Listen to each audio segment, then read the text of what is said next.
これゼロになったらどうなるの？時間やかけて。自分で開けろよ。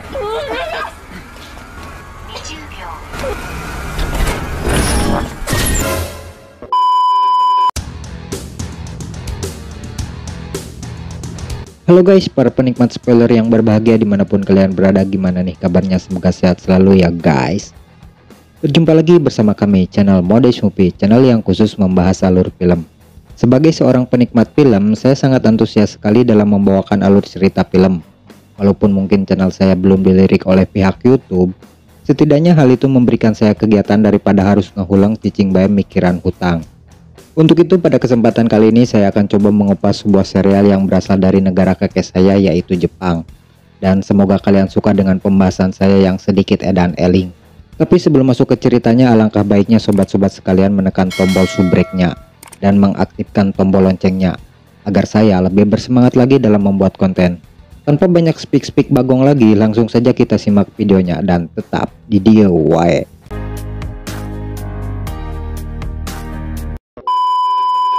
Film akan bercerita tentang seorang remaja pengangguran yang bernama Arisu.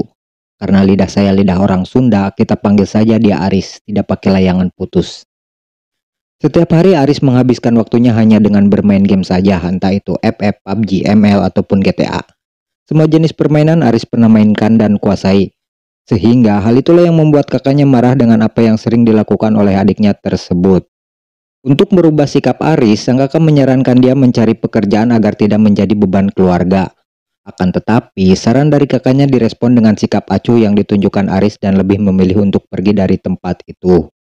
Di tempat yang berbeda, kita diperlihatkan oleh aktor lainnya yang bernama Karube. Agar lebih mudah, kita panggil saja dia Ube. Ube ini adalah seorang bartender di sebuah kafe. Siang itu, Ube kepergok oleh sang bos ketika sedang ngelamut selingkuhan yang tak lain adalah pacar bosnya sendiri. Akibat ulahnya, dia pun dipecat dari pekerjaan dan diusir dari tempat kerjanya itu.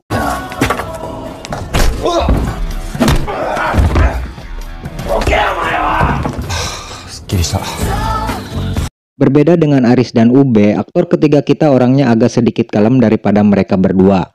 Orang itu bernama Chota, seorang IT di sebuah perusahaan di kotanya. Selain kalem, rupanya Chota juga adalah seorang yang religius dan berbakti kepada kedua orang tuanya, terutama kepada ibunya. Hal itu dibuktikan dengan sikap Chota yang memberikan uang untuk sang ibu guna membayar cicilan Bang Emok. Setelah hari yang cukup menyebalkan yang mereka lalui, ketika sahabat itu memutuskan untuk bertemu di suatu tempat. Dalam percakapan di sebuah aplikasi, mereka meluapkan masalah masing-masing. Akan tetapi, semua itu mereka rasakan seakan-akan itu hanyalah masalah kecil yang mereka hadapi. Tiba di suatu tempat ketika sahabat itu akhirnya bertemu. Namun begitu, raut muka mereka seakan-akan tidak pernah mengalami sebuah masalah layaknya seorang manusia pada umumnya. Mereka melalui semua itu dengan tertawaan tanpa beban.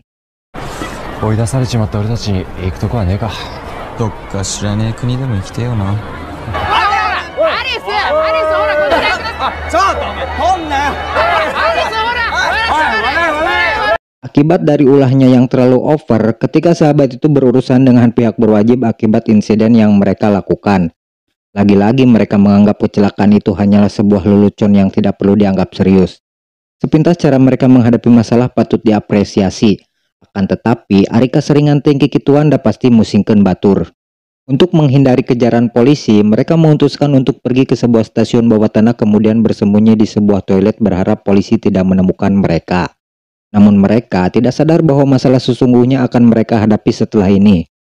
Saat mereka sedang bersembunyi, tiba-tiba listrik di tempat itu menjadi padam dan sempat membuat mereka menjadi ruas alias kaget.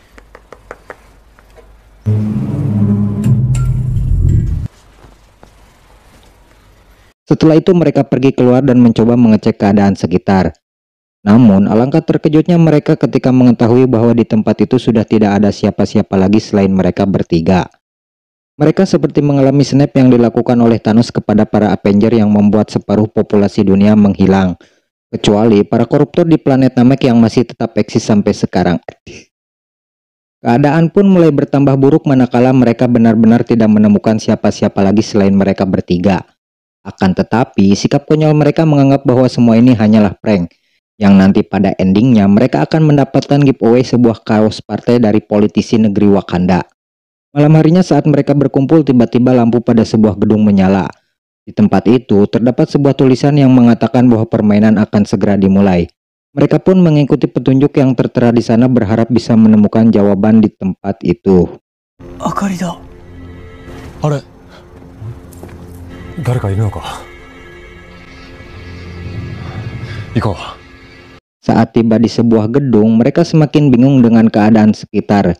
Di tempat itu terdapat beberapa ponsel yang bertuliskan 1 unit untuk 1 orang. Dalam hatinya, mereka pun berpendapat bahwa ini adalah giveaway yang mereka dapatkan setelah mengikuti acara prank. Akan tetapi ponsel tersebut rupanya sebuah tiket sekaligus petunjuk untuk mereka dalam memainkan sebuah permainan nantinya. Hal itu dijelaskan oleh seorang wanita yang bernama Shibuki. Sepintas mukanya mengingatkan kita kepada salah satu cucu kakek legend. Buat para jomblo yang masih manual, tentu saja otak mereka langsung ngeling dengan penjelasan saya. Saat permainan akan segera dimulai, mereka kedatangan salah seorang wanita yang terlihat kebingungan. Sepertinya dia juga baru mengalami kejadian seperti apa yang sudah Aris dan teman-temannya alami. エントリーを締め切りました。ゲームゲームを開始します。ゲーム、生きるか死ぬか。 Tak ada pilihan lain, mereka pun kemudian masuk ke sebuah lift sesuai instruksi dari HP. Di layar HP tertulis bahwa itu adalah permainan hidup dan mati. Entah permainan macam apa yang akan mereka mainkan. Yang pasti, permainan itu sendiri akan terasa menegangkan melihat struktur ruangan di tempat tersebut. Setelah berada di dalam ruangan, para peserta dihadapkan oleh 2 pintu yang bertuliskan hidup dan mati. Tampaknya mereka disuruh untuk memilih salah satu pintu dari 2 buah pintu tersebut. Shibuki yang merupakan pemain lama mengusulkan untuk memilih pintu hidup. Akan tetapi, Aris dan teman-temannya terlihat ragu dengan pilihan Shibuki. Sementara itu, waktu permainan terus berjalan hingga di dalam ruangan itu keluar asap yang terlihat mematikan. Si perempuan yang tampak panik segera membuka pintu yang disarankan oleh Shibuki. Tapi tiba-tiba, sebuah sinar laser keluar dari atas ruangan hingga membuat si wanita itu mati akibat terkena sinar tersebut. Hal itu menandakan bahwa pintu yang dipilih oleh si wanita merupakan pintu yang salah. Untuk itu, para peserta lain segera memilih pintu yang satunya. Berbarengan dengan itu, ruangan di tempat tersebut mengeluarkan api dan meledak tepuguh-puguh.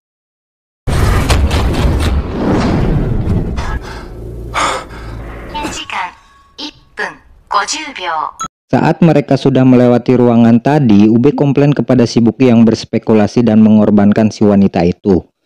Shibuki yang tampak tidak bersalah hanya mengatakan bahwa dengan caranya itu membuat peserta lainnya bisa hidup sampai sekarang.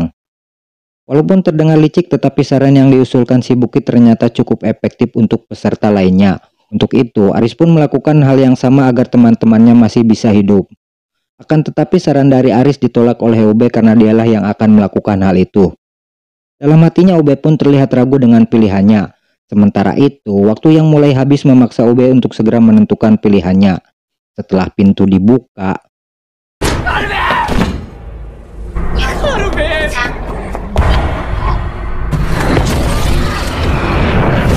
ternyata Ube masih dalam keadaan yang sehat walafiat, tidak kurang sedikit apapun. Hal itu sekaligus menegaskan bahwa dia telah benar dalam membuat pilihan dan bisa menyelamatkan semua peserta yang ada di sana. Permainan masih terus berlanjut dengan aturan yang masih sama. Kali ini, Ube menyuruh Shibuki yang harus memilih pintu. Namun Shibuki yang pintar kodek tidak mau membuka pintu karena dia tidak mau mati jika membuat pilihan yang salah. Hal tersebut tentu saja membuat Ube ambak-ambakan kepada Shibuki. Waktu permainan pun terus berjalan dengan hanya menyisakan beberapa detik saja. Sehingga hal itu membuat para peserta dituntut untuk segera menentukan pilihannya. Saat keadaan panik, tiba-tiba Aris teringat satu hal, kemudian dia membuka salah satu pintu. Dan ternyata pintu pilihan Aris rupanya merupakan pilihan yang benar. Karena faktanya pintu yang Aris pilih bukanlah pintu hasil spekulasi semata. Dengan cepat Aris bisa melakukan kemampuan menganalisa yang akurat. Di sini kita bisa melihat kemampuan Aris yang ternyata merupakan salah satu orang yang ber-IQ cukup tinggi. BM5 兄さんはうちに回って全長がビルの前にも止まってた。 Saat keadaan terdesak, Aris bisa dengan cepat menganalisa keadaan gedung. Sehingga hal tersebut bisa membuatnya memilih pintu yang benar untuk bisa lolos dari ruangan itu. Di dalam ruangan selanjutnya, Aris melakukan analisa yang telah diprediksi sebelumnya.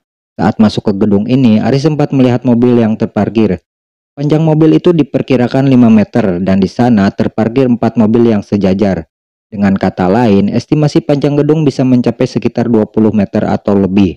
Setelah itu Aris menghitung panjang ruangan yang ada di sana.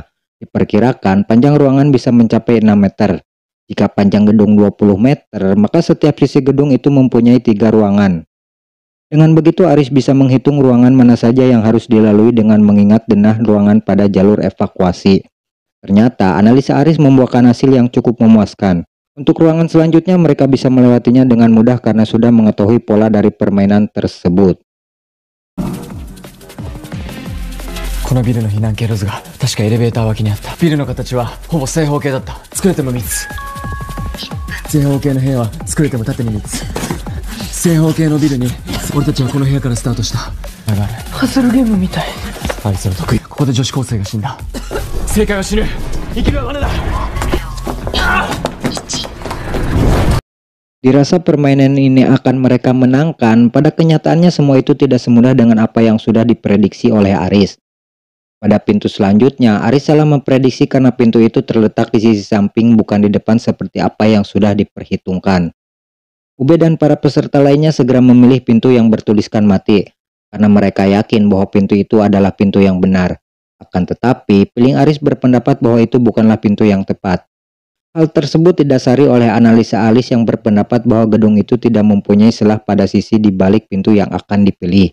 Dengan kata lain, kemungkinan besar pintu itu bukanlah pintu yang tepat. Namun begitu mereka juga tidak berani memilih pintu yang satunya, karena itu di luar dari apa yang sudah diprediksi oleh Aris sebelumnya.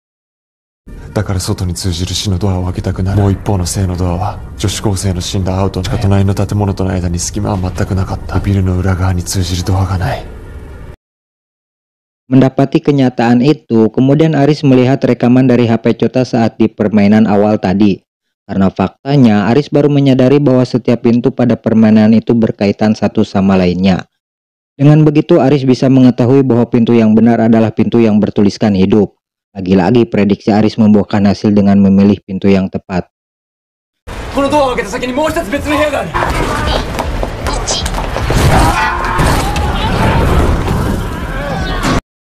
Pada pintu berikutnya ketegangan benar-benar terjadi di ruangan itu. Karena mereka harus segera memutuskan pilihan dengan waktu yang hanya diberikan beberapa detik saja. Akan tetapi dengan kekuatan tekad yang masih ingin hidup karena punya banyak cicilan, pada akhirnya mereka pun bisa lolos dari ruangan itu dengan memilih pintu yang tepat. Keberhasilan mereka pun harus dibayar mahal dengan terbakarnya kaki Chota saat keluar dari ruangan itu.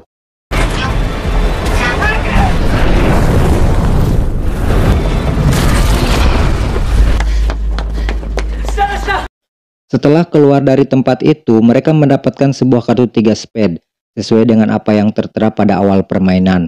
Entah apa maksud dari kartu tersebut.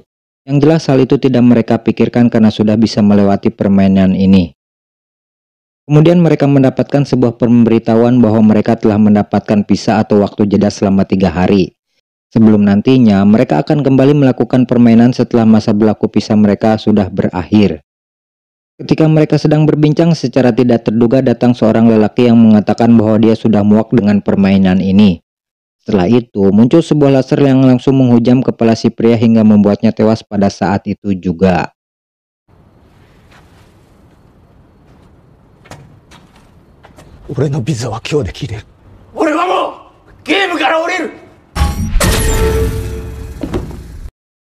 Scene kemudian berganti dengan memperlihatkan seorang wanita yang tampak sudah siap mengikuti sebuah permainan. Wanita itu adalah seorang ninja yang sudah pensiun karena film Rurouni Kenshin sudah tamat.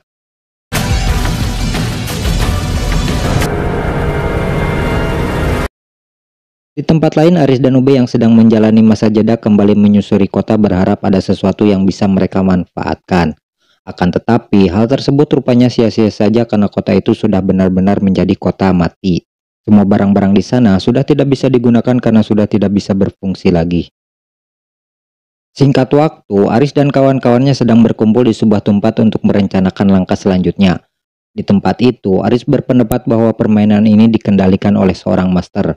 Karena bagaimana mungkin sesuatu terjadi tanpa ada yang merencanakan.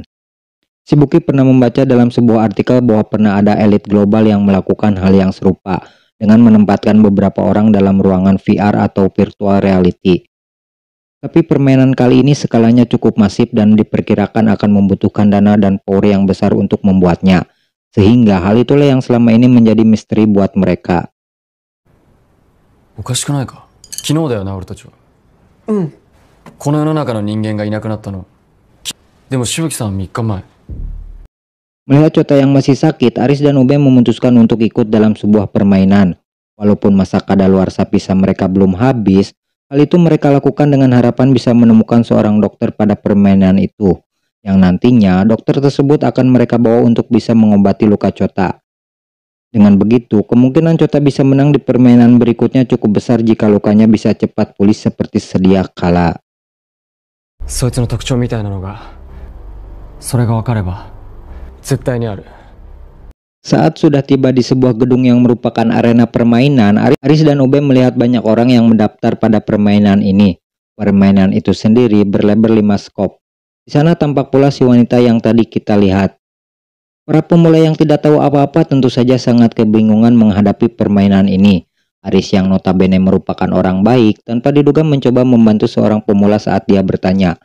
Akan tetapi hal itu ditentang oleh Ube yang mengatakan bahwa sebaiknya jangan terlalu peduli dengan mereka, karena hal tersebut bisa merepotkan. Kemudian salah seorang dari mereka memperkenalkan diri dan mengajak Aris dan Ube untuk membentuk skuad tapi tidak membeli diamond. Orang itu juga menjelaskan tentang karakteristik kartu. Pada permainan kali ini karakter kartu menuntut mereka untuk menggunakan fisik. Sementara angka pada kartu tersebut menunjukkan level permainan itu sendiri. ごとに意味が。その通り、ゲームのジャンルが決められている。トランプのマークごとに大まかなゲーム戦、ダイヤを角戦、心をもてあそぶ裏切りのゲーム。一番厄介なやつらしい。 Tak berselang lama, HP mereka berbunyi dan menandakan bahwa pendaftaran telah ditutup dan permainan akan segera dimulai. Sesuai apa yang sudah dikatakan oleh orang tadi, pada permainan kali ini menuntut para pemainnya untuk menggunakan fisiknya. Para peserta diwajibkan menemukan zona aman sebelum bom di tempat itu meledak. Bukan cuma itu, mereka juga harus bisa kabur dari kejaran si pengejar yang akan memburu dan membunuh mereka. Para pemula yang masih belum paham tampak kebingungan dengan permainan ini. Alhasil, mereka pun hanya bisa bertahan sebentar dan harus mati di tangan si pengejar yang menembaki mereka.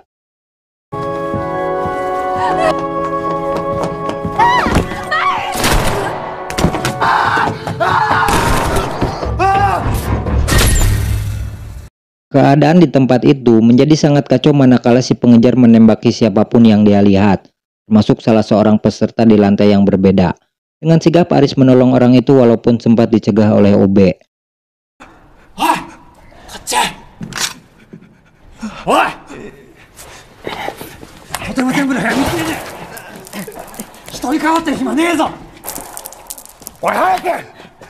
Salah seorang peserta yang mengikuti permainan itu mencoba menganalisa ciri-ciri dan karakter si pengejar.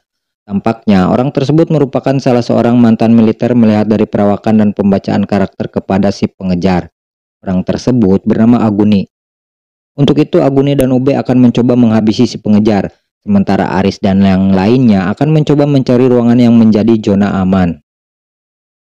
Guna memancing si pengejar ke tempat yang ditentukan, salah satu peserta yang merupakan teman Aguni mencoba menjadi umpan untuk memancing si pengejar ke tempat yang dimaksud. Saat si pengejar sudah berada di tempat yang ditentukan, tanpa diduga Aguni tidak langsung menyerangnya karena waktunya masih belum tepat. Alhasil, orang itu pun harus mati dengan beberapa tembakan yang bersalang di badannya.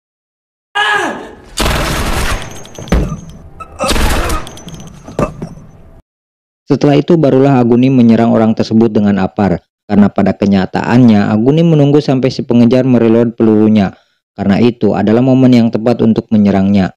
Sempat terjadi pertarungan di tempat itu yang melibatkan Ube dan Aguni yang beraliansi melawan si pengejar.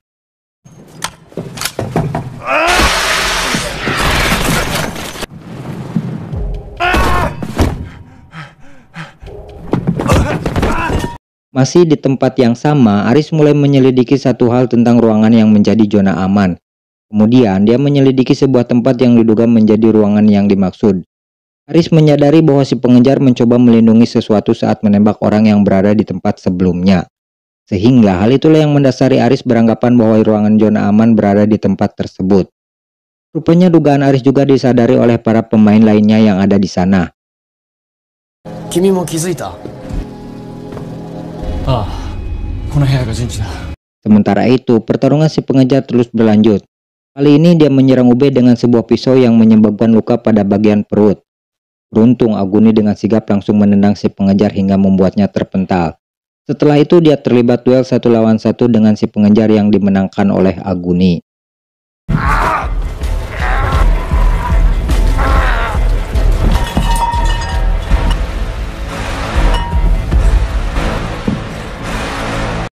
Saat sudah masuk ke ruangan zona aman, tanpa diduga muncul 1 orang lagi pengejar yang bersembunyi di sana. Tanpa basa-basi, orang itu pun langsung menembak Aris dan peserta lainnya. Beruntung Aris diselamatkan oleh pintu yang terkunci di tempat itu.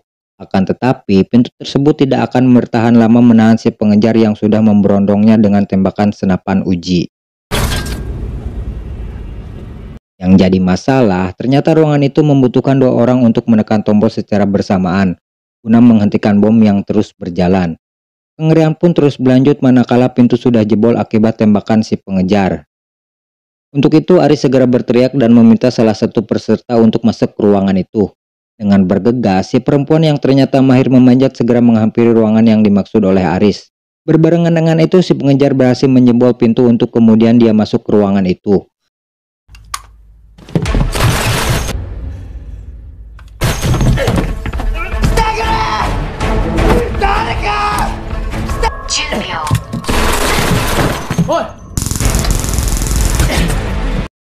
Salah seorang peserta lainnya berhasil menyetrum si pengejar hingga membuatnya tumbang di tempat itu. Setelah itu, Aris dan si wanita pemanjat segera menekan tombol yang menandakan bahwa permainan itu telah mereka menangkan.